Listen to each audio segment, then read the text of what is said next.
ਤਸਵੀਰ ਵੀ ਤੁਹਾਡੇ ਤੱਕ ਪਹੁੰਚਾਉਣ ਦੀ ਕੋਸ਼ਿਸ਼ ਹੋਵੇਗੀ ਕਿ ਪੰਜਾਬ 'ਚ ਵੱਖ-ਵੱਖ ਥਾਵਾਂ ਦੇ ਉੱਤੇ ਕਿਸਾਨ ਜਥੇਬੰਦੀਆਂ ਦੇ ਵੱਲੋਂ ਜਿਹੜੇ ਪ੍ਰਦਰਸ਼ਨ ਕੀਤੇ ਜਾ ਰਹੇ ਨੇ ਉਸ ਨੂੰ ਲੈ ਕੇ ਕੀ ਅਪਡੇਟ ਹੈ। ਮਹਿਮਾਨ ਜਿਹੜੇ ਸਾਡੇ ਨਾਲ ਜੁੜ ਰਹੇ ਨੇ, ਸਭ ਤੋਂ ਪਹਿਲਾਂ ਤੁਹਾਡਾ ਤਾਰੂਫ ਕਰਵਾਉਂਦੇ ਉਹਨਾਂ ਦੇ ਨਾਲ ਸਾਡੇ ਨਾਲ ਦਿਆਲ ਸਿੰਘ ਸੋਢੀ ਜੁੜ ਰਹੇ ਨੇ, ਬੀਜੇਪੀ ਨੂੰ ਰਿਪਰੈਜ਼ੈਂਟ ਕਰਨਗੇ। ਸੋਢੀ ਸਾਹਿਬ ਬਹੁਤ-ਬਹੁਤ ਸਵਾਗਤ ਹੈ।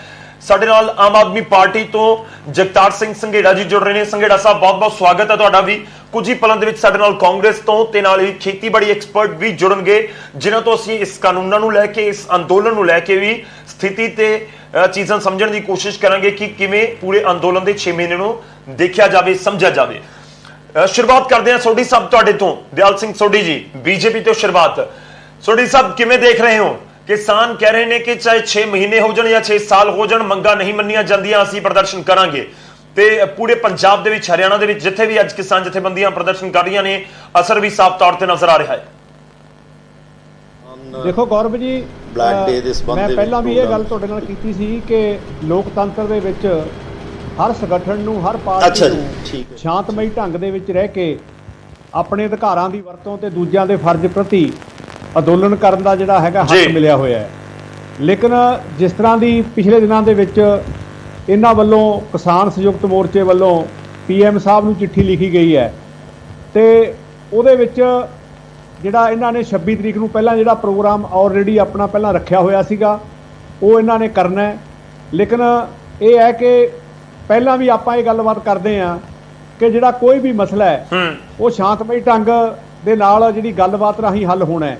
ਔਰ ਇਹਨਾਂ ਨੂੰ ਜਿਹੜੀ ਹੈਗੀ ਹੈ, ਚਲੋ ਅੱਜ 26 ਤਰੀਕ ਦਾ ਇਹਨਾਂ ਨੇ ਪ੍ਰੋਗਰਾਮ ਰੱਖਿਆ, ਕਰਨ ਦਾ ਹੱਕ ਵੀ ਬਣਦਾ ਹੈ। ਲੇਕਿਨ ਜਿਹੜੀ PM ਸਾਹਿਬ ਨੂੰ ਚਿੱਠੀ ਲਿਖੀ ਹੈ ਉਹਦੇ ਜਵਾਬ ਦੀ ਵੀ ਇਹਨਾਂ ਨੂੰ ਵੇਟ ਕਰਨੀ ਚਾਹੀਦੀ ਹੈ। ਅਸੀਂ ਤਾਂ ਇਸੇ ਆਸ ਨਾਲ ਹੀ ਗੱਲ ਕਰਦੇ ਹਾਂ। ਪਹਿਲੇ ਸਾਡੇ ਜਿਹੜੇ ਪੰਜਾਬ ਦੇ ਪ੍ਰਧਾਨ ਨੇ ਉਹਨਾਂ ਨੇ ਵੀ ਆਪਣੀ ਸਟੇਟਮੈਂਟ ਦੇ ਕੇ ਕੇਂਦਰ ਨੂੰ ਬੇਨਤੀ ਕੀਤੀ ਹੈ ਕਿ ਜਿਹੜੇ ਇਹਨਾਂ ਦਾ ਮਸਲਾ ਹੈ, ਕਿਸਾਨ ਜਿਹੜਾ ਸੰਘਰਸ਼ ਚੱਲ ਰਿਹਾ ਹੈ, ਇਹਨੂੰ ਸਿਰੇ ਲਾਉਣ ਲਈ, ਇਹਦਾ ਹੱਲ ਕਰਨ ਲਈ ਵਾਰ-ਵਾਰ ਕੇਂਦਰ ਨੂੰ ਬੇਨਤੀ ਕੀਤੀ ਹੈ। ਔਰ ਕੇਂਦਰ ਵੱਲੋਂ ਵੀ ਇਹੀ ਦੱਸਿਆ ਗਿਆ ਕਿ ਆਉਣ ਵਾਲੇ ਥੋੜੇ ਦਿਨਾਂ ਦੇ ਵਿੱਚ ਜਿਹੜਾ ਹੈਗਾ ਇਹ ਸਾਰੀ ਗੱਲਬਾਤ ਚੱਲ ਰਹੀ ਹੈ ਅੰਦਰ, ਵੀ ਕਿਵੇਂ ਇਹਨੂੰ ਹੱਲ ਕੀਤਾ ਜਾਵੇ, ਕਿਸ ਤਰ੍ਹਾਂ ਗੱਲ ਕੀਤੀ ਜਾਵੇ। ਮਾਹਰਾਂ ਦੇ ਨਾਲ ਵੀ ਗੱਲ ਚੱਲ ਰਹੀ ਹੈ ਤਾਂ ਕਿ ਲੰਮਾ ਨਾ ਚੱਲੇ, 1-2 ਮੀਟਿੰਗਾਂ ਦੇ ਵਿੱਚ ਹੀ ਖਤਮ ਹੋ ਜੇ। ਠੀਕ ਹੈ ਸੋਢੀ ਸਾਹਿਬ, ਮੈਂ ਤੁਹਾਡੇ ਕੋਲ ਆਉਣਾ ਹੈ, ਤੁਸੀਂ ਆਪਣੀ ਗੱਲ ਰੱਖੀ ਹੈ। ਸਵਾਲ ਤਾਂ ਇਹ ਵੀ ਹੈਗਾ ਨਾ ਕਿ ਜੇਕਰ ਤੁਸੀਂ ਕਹਿ ਰਹੇ ਹੋ ਕਿ ਪ੍ਰਦਰਸ਼ਨ ਉਹ ਕਰ ਰਹੇ ਨੇ, ਅਸੀਂ ਗੱਲਬਾਤ ਨੂੰ ਤਿਆਰ ਹਾਂ, ਤਾਂ ਫਿਰ ਹੁਣ ਤੱਕ ਚਿੱਠੀ ਦਾ ਜਵਾਬ ਕਿਉਂ ਨਹੀਂ ਆਇਆ? ਸਾਡੇ ਨਾਲ SS ਢਿੱਲੋਂ ਜੀ ਵੀ ਜੁੜ ਚੁੱਕੇ ਨੇ, ਐਗਰੀ ਐਕਸਪਰਟ ਨੇ, ਉਹਨਾਂ ਤੋਂ ਵੀ ਸਮਝਣ ਦੀ ਕੋਸ਼ਿਸ਼ ਕਰਾਂਗੇ ਪੂਰੇ ਮਾਹੌਲ ਨੂੰ, ਇਸ ਪੂਰੇ ਅੰਦੋਲਨ ਦੇ 6 ਮਹੀਨਿਆਂ ਨੂੰ। ਮੈਂ ਸੰਘੇੜਾ ਸਾਹਿਬ ਦਾ ਰੁਖ ਕਰਦਾ। ਢਿੱਲੋਂ ਸਾਹਿਬ ਬਹੁਤ-ਬਹੁਤ ਸਵਾਗਤ ਹੈ, ਮੈਂ ਤੁਹਾਡੇ ਕੋਲ ਆਉਂਗਾ, ਪਰ ਪਹਿਲਾਂ ਆਮ ਆਦਮੀ ਪਾਰਟੀ ਦਾ ਇੱਕ ਰਿਐਕਸ਼ਨ ਲੈ ਲਈਏ। ਸੰਘੇੜਾ ਸਾਹਿਬ, ਆਮ ਆਦਮੀ ਪਾਰਟੀ ਵੀ ਸਮਰਥਨ ਕਰ ਰਹੀ ਹੈ ਅੱਜ ਦੇ ਇਸ ਪੂਰੇ ਅੰਦੋਲਨ ਨੂੰ, ਜੋ 26 ਮਈ ਦਾ ਦਿਨ ਹੈ, ਜੋ ਐਲਾਨ ਕੀਤਾ ਗਿਆ ਕਿਸਾਨ ਜਥੇਬੰਦੀਆਂ ਦੇ ਵੱਲੋਂ। ਮੌਜੂਦਾ ਸਥਿਤੀ ਕੀ ਦੇਖਦੇ ਹੋ ਤੁਸੀਂ? ਕਿਵੇਂ ਆਮ ਆਦਮੀ ਪਾਰਟੀ ਇਸ ਨੂੰ ਦੇਖਦੀ ਹੈ? ਕਿਉਂਕਿ 6 ਮਹੀਨੇ ਹੋ ਗਏ ਨੇ, ਗੱਲਬਾਤ ਟੁੱਟੀ ਨੂੰ 4 ਮਹੀਨੇ ਹੋ ਚੁੱਕੇ ਨੇ ਤੇ ਚਿੱਠੀ ਭੇਜੀ ਨੂੰ 4-5 ਦਿਨ ਹੋ ਚੁੱਕੇ ਨੇ। ਕੋਈ ਉੱਥੋਂ ਹੁਣ ਤੱਕ ਅਜਿਹਾ ਪੈਗਾਮ ਨਹੀਂ ਆਇਆ ਜਿਸ ਦੇ ਨਾਲ ਲੱਗ ਰਿਹਾ ਹੋਵੇ ਕਿ ਬਸ ਗੱਲ ਬਣੀ ਲਓ। ਬਿਲਕੁਲ ਗੌਰਵ ਜੀ, ਅਸੀਂ ਪੁਰਜੋਰ ਸਪੋਰਟ ਕਰਦੇ ਹਾਂ ਅੰਦੋਲਨ ਦੀ, ਔਰ ਪਹਿਲੇ ਦਿਨ ਤੋਂ ਕਰ ਰਹੇ ਹਾਂ। ਰਾਜ ਸਭਾ ਦੇ ਵਿੱਚ ਵੀ ਅਸੀਂ ਕਿਹਾ ਸੀ ਕਿ ਪ੍ਰੋਪਰ ਵੋਟਿੰਗ ਕਰਾਈ ਜਾਵੇ। ਆਵਾਜ਼ ਠੀਕ ਆ ਰਹੀ ਹੈ ਮੇਰੀ? ਇੱਕੋ ਆ ਰਹੀ ਹੈ ਬਹੁਤ ਜ਼ਿਆਦਾ ਜੀ। ਹਾਂਜੀ, ਤੁਹਾਡੀ ਆਵਾਜ਼ ਆ ਰਹੀ ਹੈ, ਬਿਲਕੁਲ ਕਲੀਅਰ ਆ ਰਹੀ ਹੈ। ਅੱਛਾ ਜੀ, ਮੈਂ ਇਹ ਕਹਿਣਾ ਚਾਹੁੰਦਾ ਸੀਗਾ ਵੀ ਜਿੱਦਾਂ ਸੋਢੀ ਸਾਹਿਬ ਗੱਲ ਕਰ ਰਹੇ ਨੇ ਨਾ, ਇਸ ਤੋਂ ਤਾਂ ਲੱਗਦਾ ਹੈ ਵੀ ਬੜੀ ਚਿੰਤਾ ਆ ਇਹਨਾਂ ਨੂੰ। ਲੋਕਤੰਤਰ ਦੀ ਗੱਲ ਕਰ ਰਹੇ ਨੇ, ਛੇਤੀ ਨਿਬੇੜਨ ਦੀ ਗੱਲ ਕਰ ਰਹੇ ਨੇ, ਪਰ ਪ੍ਰੈਕਟੀਕਲੀ ਕੁਝ ਵੀ ਨਹੀਂ ਹੈ ਇਹਦੇ ਵਿੱਚ।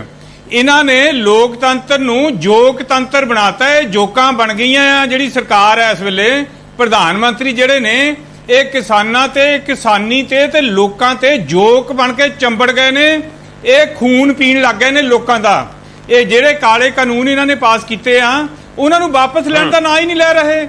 ਗੌਰਵ ਜੀ, ਜਿੱਦਾਂ ਆਪਾਂ ਪਹਿਲਾਂ ਵੀ ਕਈ ਵਾਰੀ ਗੱਲ ਕੀਤੀ ਆ, ਸੁਪਰੀਮ ਕੋਰਟ ਨੇ ਰੋਕ ਲਾਈ ਹੋਈ ਆ। ਸਾਲ ਹੋ ਗਿਆ, 5 ਜੂਨ ਨੂੰ ਸਾਲ ਹੋ ਜਾਣਾ। ਇਹਨਾਂ ਨੇ ਪੂਰਾ ਜ਼ੋਰ ਲਾ ਲਿਆ ਐਮਰਜੈਂਸੀ ਦੇ ਵਿੱਚ ਕਾਨੂੰਨ ਜਾਰੀ ਕਰਕੇ, ਲਾਗੂ ਤਾਂ ਕਰ ਨਹੀਂ ਸਕੇ। ਸਾਲ ਹੋ ਗਿਆ, 2 ਸਾਲੇ ਮੁਲਤਵੀ ਕਰਨ ਨੂੰ ਤਿਆਰ ਨੇ, ਤਾਂ ਇਹਨਾਂ ਨੂੰ ਰੱਦ ਕਰਨ ਦੀ ਕੀ ਹਰਜ ਹੈ?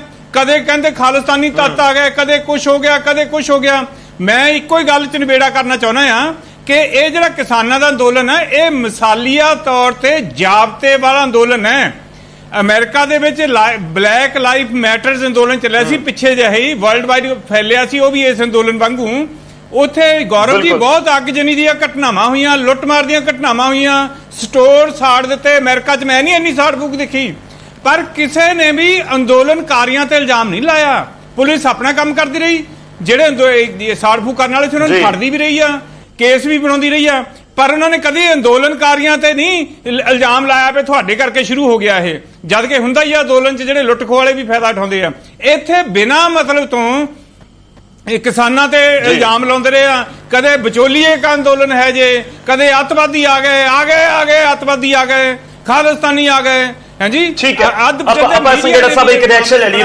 ਮੈਂ ਇੱਕ ਪੁਆਇੰਟ ਦੇ ਉੱਤੇ ਆਉਣ ਦੀ ਕੋਸ਼ਿਸ਼ ਕਰਾਂਗਾ, ਆਪਾਂ ਇੱਕ ਪੁਆਇੰਟ ਤੇ ਆਉਣ ਦੀ ਕੋਸ਼ਿਸ਼ ਕਰਾਂਗੇ। ਮੈਂ ਸੰਘੇੜਾ ਸਾਹਿਬ ਤੁਹਾਡੇ ਕੋਲ ਵਾਪਸ ਆਉਣਾ ਹੈ। ਇਸ ਵਿਚਾਲੇ ਸਾਡੇ ਨਾਲ ਪ੍ਰਿਤਪਾਲ ਸਿੰਘ ਬਲੀਏਵਾਲ ਜੀ ਵੀ ਜੁੜ ਚੁੱਕੇ ਨੇ, ਕਾਂਗਰਸ ਨੂੰ ਰਿਪਰੈਜ਼ੈਂਟ ਕਰਨਗੇ। ਪਰ ਸੋਢੀ ਸਾਹਿਬ ਇੱਕ ਰਿਐਕਸ਼ਨ ਦੇ ਦਿਓ। ਦੇਖੋ, ਵਿਰੋਧੀ ਪਾਰਟੀਆਂ ਇਕਜੁੱਟ ਵੀ ਨੇ ਤੇ ਤੁਹਾਡੇ ਖਿਲਾਫ ਹਮਲਾਵਰ ਵੀ ਨੇ। ਇੱਕੋ ਗੱਲ ਵਾਰ-ਵਾਰ ਪੁੱਛਦੇ ਨੇ ਕਿ 1 ਸਾਲ ਹੋ ਗਿਆ ਕਾਨੂੰਨ ਤੁਸੀਂ ਲਾਗੂ ਨਹੀਂ ਕਰ ਪਾਏ, 2 ਸਾਲ 2 ਸਾਲ ਤੁਸੀਂ ਸਸਪੈਂਡ ਕਰਨ ਦੇ ਲਈ ਰਾਜ਼ੀ ਹੋ, ਪਰ ਤੁਸੀਂ ਰੱਦ ਕਰਨ ਦੇ ਲਈ ਕਿਉਂ ਤਿਆਰ ਨਹੀਂ?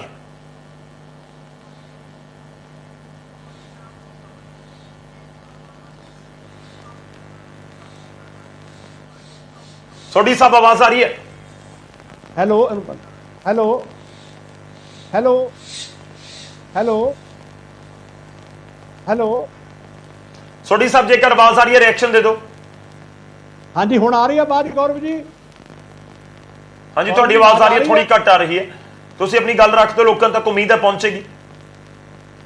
ਮੇਰਾ ਕਹਿਣਾ ਇਹ ਹੈ ਗੌਰਵ ਜੀ ਕਿ ਜਦੋਂ ਖੇਤੀ ਸੰਘਰਸ਼ ਸ਼ੁਰੂ ਹੋਇਆ ਤੇ ਉਦੋਂ ਜਿਹੜੀ ਕੱਲੀ ਕਿਸਾਨਾਂ ਦੀ ਜਿਹੜੀ ਆਪਣੀ ਡਿਮਾਂਡ ਸੀ ਕਿ ਇਹਦੇ ਵਿੱਚ ਜਿਹੜੀਆਂ ਉਹਨਾਂ ਨੂੰ ਸ਼ੰਕੇ ਸੀ ਸੋਧਾਂ ਕਰ ਦਿੱਤੀਆਂ ਜਾਣ, ਔਰ ਦੂਜਾ ਸੀਗਾ ਕਿ ਜਿਹੜੀ MSP ਹੈ ਉਹ ਲਿਖਤੀ ਗਰੰਟੀ ਦੇ ਵਿੱਚ ਦੇ ਦਿੱਤੀ ਜਾਵੇ। ਲੇਕਿਨ ਜਦੋਂ ਇਹ ਅੰਦੋਲਨ ਦਿੱਲੀ ਚਲਿਆ ਗਿਆ ਤੇ ਉੱਥੇ ਜਾ ਕੇ ਜਿਹੜੀਆਂ ਪਹਿਲਾਂ ਸਾਡੀ ਪਾਰਟੀ ਵੱਲੋਂ ਕੋਸ਼ਿਸ਼ਾਂ ਦੇ ਨਾਲ ਮੀਟਿੰਗਾਂ ਹੋਈਆਂ। ਮੈਂ ਸੋਢੀ ਸਾਹਿਬ ਤੁਹਾਡੇ ਕੋਲ ਵਾਪਸ ਆਉਣਾ, ਬਹੁਤ ਕਲੀਅਰ ਆਵਾਜ਼ ਨਹੀਂ ਆ ਰਹੀ, ਸ਼ਾਇਦ ਦਰਸ਼ਕਾਂ ਨੂੰ ਸਮਝਣ ਦੇ ਵਿੱਚ ਮੁਸ਼ਕਿਲ ਹੋ ਰਹੀ ਹੋਵੇ, ਮੈਨੂੰ ਵੀ ਸਮਝ ਨਹੀਂ ਆ ਰਹੀ, ਮੈਨੂੰ ਵੀ ਮੁਸ਼ਕਿਲ ਹੋ ਰਹੀ ਹੈ ਸਮਝਣ ਦੇ ਵਿੱਚ। ਮੈਂ ਤੁਹਾਡੇ ਕੋਲ ਵਾਪਸ ਆਉਂਗਾ, ਆਪਾਂ ਗੱਲਬਾਤ ਨੂੰ ਅੱਗੇ ਤੋਰਾਂਗੇ। ਢਿੱਲੋਂ ਸਾਹਿਬ ਸਾਡੇ ਨਾਲ ਨੇ, ਬਲੀਵਾਲ ਸਾਹਿਬ ਸਾਡੇ ਨਾਲ ਨੇ। ਢਿੱਲੋਂ ਸਾਹਿਬ, ਤੁਹਾਡਾ ਰਿਐਕਸ਼ਨ ਚਾਹੂੰਗਾ। 6 ਮਹੀਨੇ ਹੋ ਗਏ ਨੇ, ਕਿਸਾਨਾਂ ਦੇ ਵੱਲੋਂ ਇੱਕ ਵਾਰ ਫਿਰ ਤੋਂ ਪ੍ਰਦਰਸ਼ਨ ਤੇ ਹੋਰ ਮਜ਼ਬੂਤੀ ਅੰਦੋਲਨ ਦੀ ਕੋਸ਼ਿਸ਼ ਕੀਤੀ ਜਾ ਰਹੀ ਹੈ। ਸਿੱਧਾ ਸਵਾਲ, ਅਸੀਂ ਕੀ ਗਵਾਇਆ ਇਸ 6 ਮਹੀਨਿਆਂ ਦੇ ਵਿੱਚ ਕਿਸਾਨੀ ਅੰਦੋਲਨ ਦੇ ਵਿਚਾਲੇ, ਤੇ ਕੀ ਹਾਸਲ ਹੋਇਆ ਇਸ ਕਿਸਾਨੀ ਅੰਦੋਲਨ ਦੇ ਵਿਚਾਲੇ? ਕਿਵੇਂ ਦੇਖਦੇ ਹੋ ਤੁਸੀਂ ਇਹਨਾਂ 6 ਮਹੀਨਿਆਂ?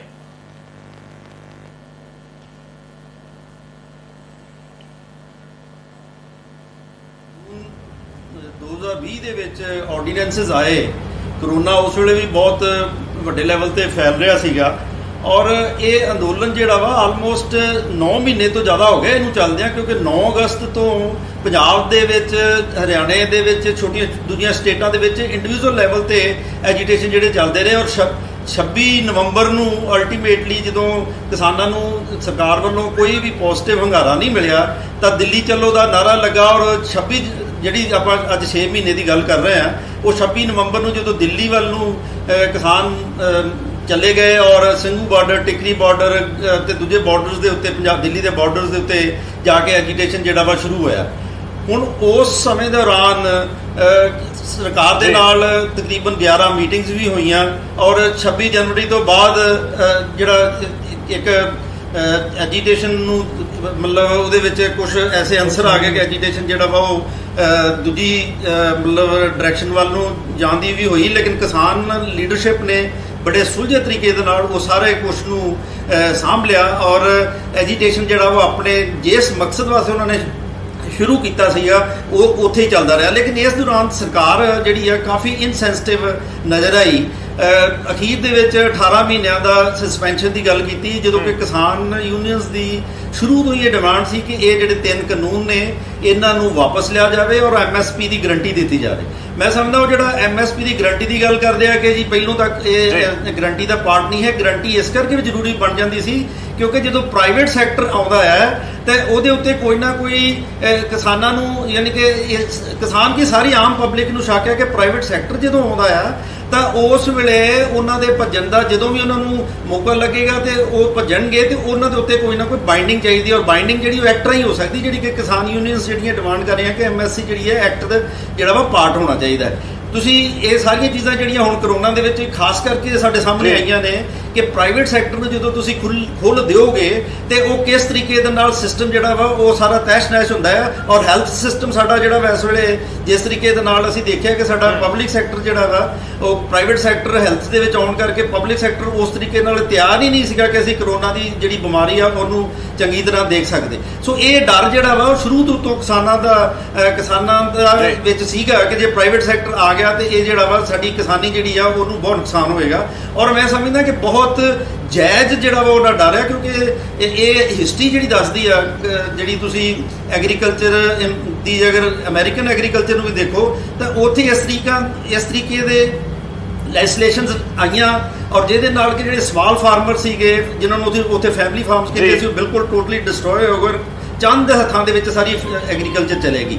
ਸੋ ਇਹ ਸਾਰੇ ਡਰ ਤੋਂ ਕਿਸਾਨਾਂ ਜਿਹੜੇ ਨੇ ਉਹਨਾਂ ਨੇ ਐਜੀਟੇਸ਼ਨ ਕੀਤਾ ਹੈ ਕਿ ਇਹ ਜਿਹੜੇ ਆ ਪ੍ਰਾਈਵੇਟ ਸੈਕਟਰ ਨੂੰ ਇਸ ਤਰੀਕੇ ਦੇ ਨਾਲ ਲੈ ਕੇ ਆਉਣਾ ਜਿਹੜਾ ਹੈਗਾ ਬਹੁਤ ਵੱਡਾ ਜਿਹੜਾ ਵਾ ਨੁਕਸਾਨ ਕਰੇਗੀ ਐਗਰੀਕਲਚਰ ਨੂੰ, ਇੰਡੀਅਨ ਐਗਰੀਕਲਚਰ ਨੂੰ, ਜਿੱਥੇ ਕਿ ਸਮਾਲ ਤੇ ਮਾਰਜਨ ਫਾਰਮਰਸ ਦੀ ਗਿਣਤੀ ਬਹੁਤ ਜ਼ਿਆਦਾ ਹੈ। 86% ਸਾਡੇ ਜਿਹੜੇ ਫਾਰਮਰਸ ਨੇ ਉਹ ਸਮਾਲ ਤੇ ਮਾਰਜਨ ਫਾਰਮਰਸ ਨੇ ਔਰ 50% ਸਾਡੀ ਪਾਪੂਲੇਸ਼ਨ ਜਿਹੜੀ ਉਹਦੇ ਡਿਪੈਂਡੈਂਟ ਹੈ। ਔਰ ਅਸੀਂ ਡਿਵੈਲਪ ਕੰਟਰੀਜ਼ ਦੇ ਨਾਲ ਕੰਪੈਰੀਜ਼ਨ ਨਹੀਂ ਕਰ ਸਕਦੇ ਕਿਉਂਕਿ ਉੱਥੋਂ ਦੀ ਇੰਡਸਟਰੀ ਡਿਵੈਲਪ ਸੀ, ਉਹਨਾਂ ਨੂੰ ਲੇਬਰ ਦੀ ਲੋੜ ਸੀ ਤੇ ਉਹਨਾਂ ਨੇ ਐਗਰੀਕਲਚਰ ਤੋਂ ਲੋਕ ਕੱਢਣੇ ਸੀ। ਸਾਡੇ ਤੇ ਆਲਟਰਨੇਟਿਵ ਏਮਪਲੋਇਮੈਂਟ ਓਪਰਚੁਨਿਟੀਜ਼ ਵੀ ਨਹੀਂ ਹੈਗੀਆਂ। ਜੇ ਤੁਸੀਂ ਇਸ ਤਰ੍ਹਾਂ ਦੇ ਲੈ ਕੇ ਆਓਗੇ ਤੇ ਨਾ ਲੋਕਾਂ ਨੂੰ ਲੈ ਕੇ ਕਿੱਥੇ ਜਾਓਗੇ, ਇਹ ਸਰਕਾਰ ਸੋਚਦੀ ਨਹੀਂ। ਔਰ ਇੱਕ ਗੱਲ ਹੋਰ ਜਿਹੜੀ ਬਹੁਤ ਇੰਪੋਰਟੈਂਟ ਹੈ ਕਿ agriculture is a state subject.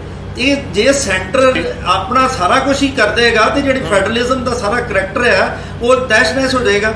ਸੋ ਇਹ ਸਰਕਾਰ ਨੂੰ ਮਤਲਬ ਚਾਹੀਦਾ ਹੈ ਕਿ ਜੋ ਕਿਸਾਨ ਯੂਨੀਅਨਸ ਕਹਿ ਰਹੀਆਂ ਨੇ ਉਹਨਾਂ ਦੀ ਡਿਮਾਂਡ ਬੜੀ ਜੈਨੂਨ ਆ ਕਿ ਉਹ ਜਿਹੜੀ ਹੈ ਇਹ ਤਿੰਨੇ ਕਾਨੂੰਨ ਵਾਪਸ ਲਵੇ, ਇੱਕ ਆਪਣਾ APMC ਐਕਟ ਨੂੰ ਡਿਸਟਰੋਏ ਨਾ ਕਰੇ, ਇਹ ਸਟੇਟਾਂ ਦੇ ਉੱਤੇ ਛੱਡ ਦੇਵੇ ਕਿ ਉਹਨਾਂ ਨੇ ਆਪਣੀ ਸਟੇਟ ਦੇ ਹਿਸਾਬ ਕਿਤਾਬ ਦੇ ਨਾਲ ਜੋ ਚਾਹਣ ਤਾਂ ਸਟੇਟਾਂ ਕਰ ਲੈਣ। ਸੋ ਇਸ ਕਰਕੇ ਮੈਨੂੰ ਸਮਝਦਾ ਹੈ ਕਿ ਅਸੀਂ ਇਹਦੇ ਚੋਂ ਸਰਕਾਰ ਨੂੰ ਵੀ ਕੁਛ ਨਹੀਂ ਗ੍ਰਹਿਣ ਹੋਇਆ, ਲੇਕਿਨ ਜਿਹੜੀ ਸਿਸਟਮ ਦੇ ਵਿੱਚ ਲੋਕਾਂ ਦੀ ਸਰਕਾਰ ਪ੍ਰਤੀ ਜਿਹੜੀ ਸੋਚ ਆ ਉਹਦੇ ਵਿੱਚ ਚੇਂਜ ਆਈ ਆ, ਉਹਦੇ ਤੇ ਯਕੀਨ ਘਟਿਆ ਆ ਕਿ ਸਰਕਾਰ ਜਿਹੜੀ ਆ ਆਮ ਲੋਕਾਂ ਦੇ ਹੱਕ 'ਚ ਗੱਲ ਨਹੀਂ ਕਰਦੀ, ਕਾਰਪੋਰੇਟ ਸੈਕਟਰ ਜਿਹੜਾ ਉਹਨੂੰ ਸਪੋਰਟ ਕਰ ਰਹੀ ਹੈ। ਔਰ ਇਹਦਾ ਨੁਕਸਾਨ ਜਿਹੜਾ ਵਾ ਉਹ ਸਿਰਫ ਕਿਸਾਨਾਂ ਨੂੰ ਨਹੀਂ ਹੋਣਾ, ਜਿਹੜਾ ਐਸੈਂਸ਼ੀਅਲ ਕਮੋਡਿਟੀ ਐਕਟ ਹੈ ਉਹਦੇ ਨਾਲ ਆਮ ਕੰਜ਼ਿਊਮਰ ਤੇ ਵੀ ਬਹੁਤ ਜ਼ਿਆਦਾ ਫਰਕ ਪੈਣਾ ਕਿਉਂਕਿ ਜਦੋਂ ਪ੍ਰਾਈਵੇਟ ਸੈਕਟਰ ਨੂੰ ਤੁਸੀਂ ਮੈਂ ਸਰ ਤੁਹਾਡੇ ਕੋਲ ਵਾਪਸ ਆਉਣਾ, ਮੈਂ ਤਫਸੀਲ ਨਾਲ ਗੱਲਬਾਤ ਕਰਾਂਗਾ। ਤੁਸੀਂ ਕਾਨੂੰਨਾਂ ਨੂੰ ਲੈ ਕੇ ਬੜੀਆਂ ਬਹੁਤ ਅਹਿਮ ਤੱਥ ਰੱਖੇ ਨੇ ਜੋ ਲੋਕਾਂ ਤੱਕ ਪਹੁੰਚਣੇ ਜ਼ਰੂਰੀ ਨੇ। ਇਨਫੈਕਟ ਆਪਾਂ ਪਿਛਲੇ 6-8 ਮਹੀਨੇ ਤੋਂ ਲਗਾਤਾਰ ਇਹਨਾਂ ਬਾਰੇ ਜ਼ਿਕਰ ਵੀ ਕਰ ਰਹੇ ਹਾਂ, ਚਰਚਾ ਵੀ ਕਰ ਰਹੇ ਹਾਂ।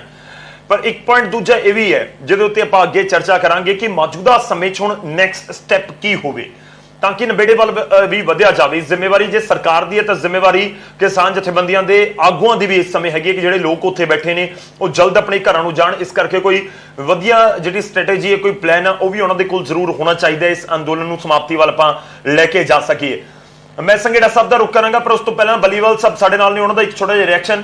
ਬਲੀਵਾਲ ਸਾਹਿਬ ਤੋਂ ਲੱਗਦਾ ਹੈ ਕਿ ਅੱਜ ਦਾ ਪ੍ਰਦਰਸ਼ਨ ਜਦੋਂ ਰੋਡਸ ਨੂੰ ਬਲੌਕ ਨਹੀਂ ਕੀਤਾ ਜਾਣਾ, ਜਦੋਂ ਕਾਲੀਆਂ ਝੰਡੀਆਂ ਦਿਖਾਈਆਂ ਜਾ ਰਹੀਆਂ ਨੇ, ਜਦੋਂ ਪ੍ਰਦਰਸ਼ਨ ਪੰਜਾਬ ਹਰਿਆਣਾ ਲੈਵਲ ਦੇ ਉੱਤੇ ਜਿੱਥੇ ਵੀ ਜਥੇਬੰਦੀਆਂ ਇਸ ਸਮੇਂ ਕਰ ਰਹੀਆਂ ਨੇ, ਇਹ ਦਬਾਅ ਪਾਉਣ ਦੇ ਵਿੱਚ ਕਾਮਯਾਬੀ ਮਿਲੇਗੀ ਜਥੇਬੰਦੀਆਂ ਨੂੰ ਸਰਕਾਰ ਦੇ ਉੱਤੇ, ਕੇਂਦਰ ਦੀ ਸਰਕਾਰ ਦੇ ਉੱਤੇ ਕਿ ਸਾਡੀਆਂ ਮੰਗਾਂ ਮੰਨੋ, ਸਾਡੀ ਗੱਲ ਮੰਨੋ, ਸਾਡੀ ਗੱਲ ਸੁਣੋ, ਸਾਡੇ ਨਾਲ ਆ ਕੇ ਗੱਲ ਕਰੋ। ਤਾਂ ਲੱਗਦਾ ਕਿ ਉਸ ਵਾਲੇ ਪਾਸੇ ਸਟੈਪ ਹੈ। ਦੇਖੋ ਗੱਲ ਹੈ ਗੌਰਵ ਜੀ ਕਿ ਅੱਜ ਆਪਾਂ ਜਿੰਨੇ ਵੀ ਪੈਨਲਿਸਟ ਬੈਠੇ ਹਾਂ ਸੋਢੀ ਸਾਹਿਬ ਨੂੰ ਛੱਡ ਕੇ ਮੇਰੇ ਹਿਸਾਬ ਨਾਲ ਸਾਰਿਆਂ ਨੇ ਪਹਿਲਾਂ ਤਾਂ ਕਾਲੀਆਂ ਪੱਗਾਂ ਬੰਨ੍ਹ ਕੇ ਬੈਠੇ ਆ ਤੇ ਪੱਗਾਂ ਇਸ ਕਰਕੇ ਬੰਨੀਆਂ ਕਿ ਮੈਨੂੰ ਥੋੜਾ ਕੋਟ ਵੀ ਕਾਲਾ ਲੱਗਦਾ ਪਿਆ ਇਸ ਵੇਲੇ। ਤੇ ਆਪਾਂ ਸਾਰੇ ਜਾਣੇ ਹੀ ਵਿਰੋਧ ਦੇ ਵਿੱਚ ਬੈਠੇ ਆ ਕਿ ਜਿਹੜੇ ਸਾਡੇ ਕਿਸਾਨ ਸਾਡਾ ਅੰਨਦਾਤਾ 6 ਮਹੀਨੇ ਤੋਂ ਦਿੱਲੀ ਦੀਆਂ ਬਾਰਡਰਾਂ ਤੇ 1 ਸਾਲ ਤੋਂ ਜਦੋਂ ਦੇ ਜੂਨ ਮਹੀਨੇ ਤੋਂ ਆਰਡੀਨੈਂਸ ਦੇ ਰੂਪ ਚ ਆਏ ਆ ਉਸ ਤੋਂ ਪੰਜਾਬ ਚੋਂ ਪ੍ਰਦਰਸ਼ਨ ਚੱਲਦਾ ਜਾ ਰਿਹਾ ਵਾ। ਪਰ ਜਿਹੜੀ ਸੈਂਟਰ ਦੀ ਸਰਕਾਰ ਹੈ ਸੁਣਨ ਨੂੰ ਤਿਆਰ ਨਹੀਂ। ਅੱਜ ਦੇ ਦਿਨ ਹੀ 7 ਸਾਲ ਪਹਿਲਾਂ ਨਰਿੰਦਰ ਮੋਦੀ ਹੁਣਾਂ ਨੇ ਸਹੁੰ ਚੁੱਕੀ ਸੀ ਕਿ ਮੈਂ ਸਾਰਿਆਂ ਦਾ ਸਬਕਾ ਸਾਥ ਸਬਕਾ ਵਿਕਾਸ। ਪਰ ਇਸ ਜਿਹੜਾ ਸਭ ਤੋਂ ਵੱਡਾ ਵਿਕਾਸ ਦੇ ਵਿੱਚ ਯੋਗਦਾਨ ਪਾਉਣ ਵਾਲੇ ਕਿਸਾਨ ਹੈ। GDP 'ਚ ਸਭ ਤੋਂ ਵੱਡਾ ਰੋਲ ਇਹ ਕਿਸਾਨ ਨੇ ਅਦਾ ਕੀਤਾ ਹੈ। ਜਦੋਂ ਹਿੰਦੁਸਤਾਨ ਦੀ GDP ਮਾਈਨਸ ਚਲੀ ਗਈ ਸੀ, ਇਕੱਲਾ ਐਗਰੀਕਲਚਰ ਸੀ ਜਿਹਨੇ ਪਲੱਸ 'ਚ ਕੀਤੀ ਹੈ।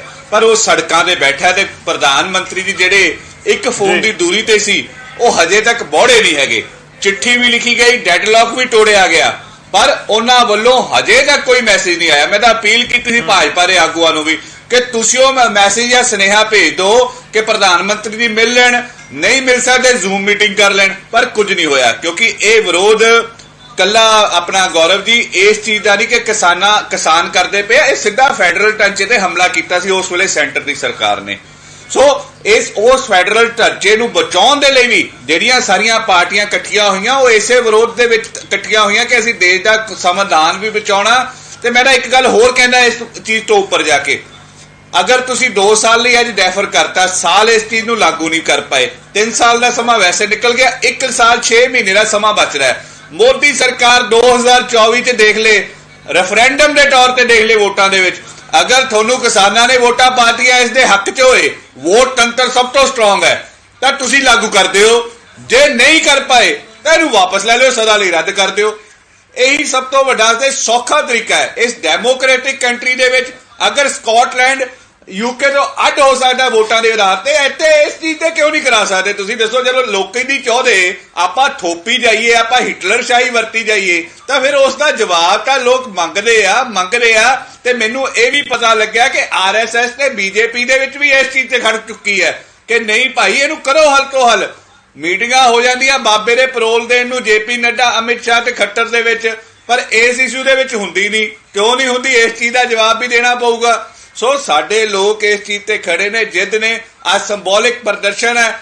ਮੇਰਾ ਪਰਿਵਾਰ ਵੀ ਝੰਡਾ ਲਈ ਖਲੋਤਾ, ਮੇਰਾ 6 ਮਹੀਨੇ ਦਾ ਜਵਾਕ ਵੀ ਝੰਡਾ ਲਈ ਖਲੋਤਾ, ਤੇ ਸਾਰੇ ਜਾਣੇ ਖਲੋਤੇ ਆ, ਇਸੇ ਵਿਰੋਧ ਦੇ ਵਿੱਚ ਖਲੋਤੇ ਆ ਕਿ ਭਾਈ ਮੋਦੀ ਜੀ ਸਾਡੀ ਗੱਲ ਸੁਣ ਲਓ। ਕਿਉਂਕਿ ਜਿਹੜਾ ਵੀ ਕਿਸਾਨ ਹੈ ਉਹ ਇਸ ਚੀਜ਼ ਦੇ ਨਾਲ ਖੜਾ ਹੈ, ਤੇ ਖੜਾ ਹੈ ਕਿਉਂਕਿ ਜਿਹਦੇ ਕੋਲ 1 ਇੰਚ ਵੀ ਜ਼ਮੀਨ ਹੈ ਉਹ ਕਿਸਾਨਾਂ ਦੇ ਨਾਲ ਖਲੋਤਾ ਹੈ ਇਸ ਗੱਲ ਨੂੰ ਲੈ ਕੇ। ਗੌਰਵ ਜੀ, ਬਹੁਤ ਚੀਜ਼ਾਂ ਨੇ, ਅਸੀਂ ਰੋਜ਼ ਇਸ ਚੀਜ਼ ਤੇ ਗੱਲ ਕਰਦੇ ਹਾਂ। ਸਾਲ ਤੁਹਾਨੂੰ ਵੀ ਡਿਬੇਟ ਕਰਦਿਆਂ ਨੂੰ ਹੋ ਗਿਆ, ਸਾਲ ਮੈਨੂੰ ਵੀ ਹੋ ਗਿਆ, ਰੋਜ਼ ਚੈਨਲਾਂ ਤੇ ਬੈਠ ਕੇ ਇਹਨਾਂ ਨੂੰ ਸਮਝਾਉਂਦਿਆਂ ਨੂੰ। ਪਰ ਜੇ ਇਹ ਸਮਝ ਹੀ ਨਹੀਂ ਆਉਂਦੀ, ਇੱਕ ਜ਼ਿੱਦ ਹੀ ਸੋਚੀ ਹੋਈ ਹੈ ਕਿ ਜ਼ਿੱਦ ਹੈ। ਇਹ 400-500 ਕਿਸਾਨ ਜਿਹੜਾ ਮਰ ਗਿਆ, ਉਹ ਕਿਹੜੀ ਗਲਤੀ ਕਰਕੇ ਮਰਿਆ, ਉਹਦਾ ਜਵਾਬ ਵੀ ਭਾਜਪਾ ਨੂੰ ਦੇਣਾ ਪੈਣਾ। ਅੱਜ ਮਹਾਮਾਰੀ ਦਾ ਦੌਰ ਹੈ, ਪ੍ਰਧਾਨ ਮੰਤਰੀ ਕਹਿੰਦੇ ਆਪਦਾ ਚ ਅਫਸਰ ਲੱਭਣ ਦੀ ਲੋੜ ਨਹੀਂ, ਪਰ ਉਹ ਅਫਸਰ ਤੁਸੀਂ ਖੁਦ ਹੀ ਲਈ ਜਾਂਦੇ ਹੋ। ਅਫਸਰ ਸਭ ਤੋਂ ਪਹਿਲਾਂ ਤੁਸੀਂ ਪੈਦਾ ਕੀਤਾ ਕਿ ਆਪਦੇ ਜਿਹੜੇ ਨਿੱਜੀ ਦੋਸਤ ਨੇ ਉਹਨਾਂ ਨੂੰ ਇਹ ਕਾਨੂੰਨਾਂ ਦੇ ਤਹਿਤ ਕੀ ਕਹਿੰਦੇ ਆ ਫਾਇਦਾ ਮਿਲੇ। ਉਹ ਸਾਡੇ ਇਸ ਜਿਹੜਾ ਤੰਤਰ ਹੈ ਉਸ ਦੇ ਵਿੱਚ ਕਰ ਦੇਣ ਐਂਟਰ। MSP ਦਾ ਲਾਅ ਤੁਸੀਂ ਕਹਿੰਦੇ ਸੀਗੇ ਕਿ 2022 ਤੱਕ ਆਇਆ ਦੁੱਗਣੀ ਕਰੂੰਗਾ, ਆਇਆ ਦੁੱਗਣੀ ਨਹੀਂ ਹੋਈ। ਸਿਰਫ ਔਰ ਸਿਰਫ ਮਹਿੰਗਾਈ ਬੜੀ ਹੈ, ਤੇ ਮਹਿੰਗਾਈ ਦਾ ਬੋਝ ਥੋਟੀ ਜੇਬ ਤੇ ਪਿਆ, ਮੇਰੇ ਤੇ ਵੀ ਪਿਆ। ਜੇ 50 ਰੁਪਏ ਵਧਾਤੇ ਨਾ 30 ਰੁਪਏ ਪੈਟਰੋਲ ਡੀਜ਼ਲ ਤੇ ਵੀ ਵੱਧ ਗਏ, ਉਹ ਵੀ ਕਿਸਾਨ ਦੀ ਜੇਬ ਚੋਂ ਨਿਕਲਦੇ ਆ। DAP ਦਾ ਕੀ ਰੇਟ ਕਰਤਾ, ਉਹ ਵੀ ਉਹਨਾਂ ਦੀ ਜੇਬ ਚੋਂ ਨਿਕਲਦੇ ਆ। ਰਸੋਈ ਗੈਸ ਕਿਸਾਨ ਦੇ ਘਰੇ ਵੀ ਲੱਗਦੀ ਆ, ਉਹਦੇ ਉੱਪਰ ਸਬਸਿਡੀ ਬੰਦ ਕਰਤੀ, ਉਹਦਾ ਵੀ ਜਵਾਬ ਤੁਸੀਂ ਹੋ ਦੇਣਾ, ਕੋਈ ਹੋਰ ਥੋੜਾ ਦਊਗਾ। ਜੇ 300 ਸੀਟਾਂ ਲੈ ਕੇ ਬੈਠ ਗਏ ਹੋ, ਇਸ ਰੈਫਰੈਂਡਮ ਨੂੰ ਹੀ ਮੰਨ ਲਓ ਘੱਟੋ ਘੱਟ। ਆਪਾਂ ਇੱਕ ਮੈਂ ਨਾਲ ਕੋਸ਼ਿਸ਼ ਕਰਾਂਗਾ ਕਿ ਵੱਖ-ਵੱਖ ਥਾਵਾਂ ਤੋਂ ਤਸਵੀਰਾਂ ਵੀ ਦਿਖਾਵਾਂ। ਬੱਲੀਵਾਲ ਸਾਹਿਬ, ਮੈਂ ਤੁਹਾਡੇ ਕੋਲ ਵਾਪਸ ਆਉਣਾ, ਪਰ ਸੋਢੀ ਸਾਹਿਬ ਇੱਕ ਰਿਐਕਸ਼ਨ ਤੁਹਾਡਾ। ਲਗਾਤਾਰ ਹੁਣ ਬੀਜੇਪੀ ਦੇ ਉੱਤੇ ਉਂਗਲ ਉੱਠਦੀ ਹੈ ਤਾਂ ਸਵਾਲ ਤਾਂ ਤੁਹਾਨੂੰ ਹੋਣਗੇ ਹੀ। ਦੇਖੋ, ਕਾਂਗਰਸ ਵੀ, ਆਮ ਆਦਮੀ ਪਾਰਟੀ ਵੀ, ਢਿੱਲੋਂ ਸਾਹਿਬ ਵੀ ਸਾਡੇ ਨਾਲ ਬੈਠੇ ਨੇ, ਔਰ ਲਗਾਤਾਰ ਇਹੀ ਜ਼ਿਕਰ ਹੋ ਰਿਹਾ ਹੈ। ਇਹ ਪਿਛਲੇ 6-8 ਮਹੀਨੇ ਤੋਂ ਹੋ ਰਿਹਾ, ਪਿਛਲੇ 1 ਸਾਲ ਤੋਂ ਹੋ ਰਿਹਾ ਕਿ ਜਿਨ੍ਹਾਂ ਦੇ ਲਈ ਤੁਸੀਂ ਕਾਨੂੰਨ ਬਣਾਏ ਨੇ ਉਹਨਾਂ ਨੂੰ ਪੁੱਛ ਤਾਂ ਲਓ, ਉਹਨਾਂ ਨੂੰ ਚਾਹੀਦੇ ਵੀ ਨੇ